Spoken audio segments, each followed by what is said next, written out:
Peter নামের একজন শ্বেতাঙ্গ অধ্যাপক স্বামী বিবেকানন্দকে ঘৃণা করতেন। স্বামী তখন তপস্বী হননি। একদিন স্বামীজি ডাইনিং রুমে খাবার নিয়ে অধ্যাপকের পাশে বসলেন। ছাত্রীর গায়ের রং দেখে বিরক্ত হয়ে অধ্যাপক বললেন, শুয়োর আর পাখি একসঙ্গে খেতে বসে না।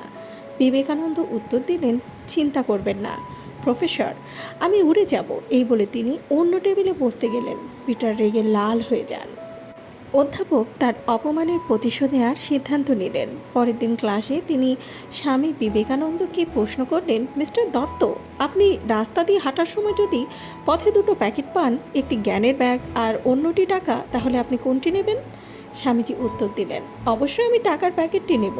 মিস্টার পিটার ব্যঙ্গাত্মক হেসে বললেন, আমি তোমার জায়গা থাকলে জ্ঞানের প্যাকেটটা নিয়ে যেতাম। স্বামীজি মাথা নেড়ে উত্তর দিলেন, যার যা নেই সেটাই সবাই নেন।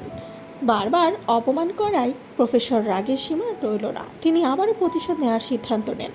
পরীক্ষার সময় স্বামীজির হাতে পরীক্ষার কাগজ তুলে দিলে তিনি তাতে ইডিয়ট লিখে তাকে দেন। কয়েক মিনিট পরে স্বামী বিবেকানন্দ উঠে গেলেন, অধ্যাপকের কাছে গেলেন এবং তাকে শ্রদ্ধার সুরে বললেন, মিস্টার পিটার, আপনি এই কাগজে স্বাক্ষর করেছেন, কিন্তু আমাকে গ্রেড দেননি।